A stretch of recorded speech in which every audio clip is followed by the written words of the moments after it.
असीम शक्तियों वाला monkey king अपने बेटे की शरारतों से परेशान हो चुका था। छोटा वुकोंग टहनी बनकर बाप के भेड़िया रूप को चकमा देता है, जिसके बाद बाप टाइगर का रूप लेकर बेटे का पीछा करने लगा था। छोटा वुकोंग अलग अलग जानवरों का रूप लेकर भागता जा रहा था, लेकिन तभी बाप भेड़िए का रूप लेकर बेटे को पकड़ लेता है और उससे अपनी जादुई सोने की छड़ी वापस मांगता है। दरअसल छोटे वुकोंग ने उनकी सबसे महत्वपूर्ण जादुई छड़ी चुरा ली थी। छोटा वुकोंग पहली बार जादुई छड़ी को छूकर और भी शक्तिशाली हो गया था। छड़ी को हल्के से हिलाने पर ही छोटा वुकोंग सैकड़ों किलोमीटर दूर जा गिरता है। जब पिता बेटे के पास पहुंचते हैं तो छोटा वुकोंग पहले से ही छड़ी लेकर चट्टान पर खड़ा था, जहां से वो इंसानों की दुनिया में जाने वाला था, क्योंकि बैल राक्षस स्वर्ग पर हमला करने वाले थे। इसीलिए छोटा वुकोंग उसे रोकने की ठान लेता है। पिता उसे शांत रहने को कहते हैं, लेकिन बेटे का कहना था कि उसे सपना आया है जिसमें उसे चौथा ग्रंथ खोजना होगा। यह कहते ही वो चट्टान से कूदकर मानव लोक में चला जाता है, जिससे उसका बाप बहुत गुस्से में आ चुका था, क्योंकि उन्हें केवल 3 ग्रंथ ही मिले थे। इंसानों की दुनिया में छोटा वुकोंग एक हाई स्कूल में घुसता है, क्योंकि उसने इस स्कूल के एक लड़के का सपना देखा था जो उसे चौथा ग्रंथ खोजने में मदद करेगा। लेकिन वो लड़का हमेशा अकेला रहता था और उससे मिलना भी बहुत मुश्किल था। छोटा वुकोंग जैसे तैसे उससे दोस्ती करता है, लेकिन तभी अचानक उसे आकाश में उड़ता हुआ एक बाज दिखाई देता है जो उसके बाप का ही एक रूप था। बेटे को एहसास हो चुका था कि पिता ने उसे ढूंढ लिया है। तभी स्कूल के गलियारे में दोनों बाप बेटे सामने आते हैं। बाप के देखने मात्र से ही गलियारे के सारे बल्ब फट पड़े थे, लेकिन बेटा भी इतनी आसानी से हार नहीं मानने वाला था। वो जादुई छड़ी को बाहर निकालता है और पिता से लड़ने लगता है, लेकिन उसे पता नहीं था कि उसका बाप मंकी किंग है। सामने वाला चाहे कितना ही ताकतवर क्यों ना हो, उन्हें हराना असंभव है, क्योंकि बाप बाप होता है। इसलिए उन्होंने बेटे से अपनी जादुई छड़ी छीनकर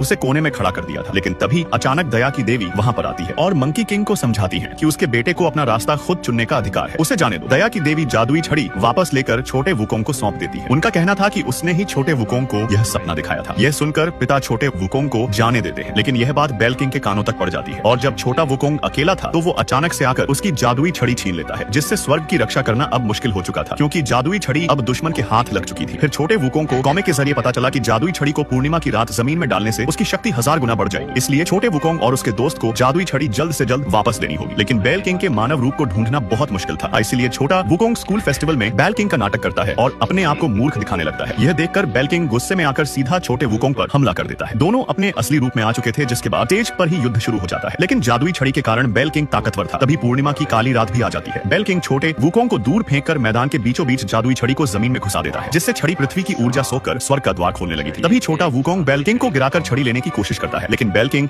इतनी आसानी से उसे छड़ी नहीं लेने देने वाला था। दोनों हवा में फुदक फुदक कर लड़ने लगे थे। दर्शकों को तो यही लग रहा था कि यह फेस्टिवल का कोई स्पेशल प्रोग्राम होगा। बेल किंग ने छोटे वुकोंग को जकड़ लिया था। उस बीच छोटे वुकोंग के दोस्त को याद आता है कि चौथा ग्रंथ उसी से जुड़ा हुआ है, इसलिए वो खुद पर विश्वास करके सीधा छड़ी की तरफ कूद जाता है और अपने शरीर की ताकत से छड़ी को ऊर्जा सोखने से रोकता है, जिससे एक तेज धमाके के बाद स्वर्ग का द्वार बंद हो गया था। छड़ी की शक्ति खत्म हो चुकी थी। तभी छोटे वुकोंग का बाप मंकी किंग भी मैदान में आ जाते हैं। उसने केवल 1 सेकंड में ही बेल किंग दानव को हरा दिया था, जिससे सारे लोग खुश थे। छोटे वुकोंग को पता चला कि चौथा ग्रंथ उसका दोस्त ही है। छोटे वुकोंग का मिशन पूरा हो चुका था।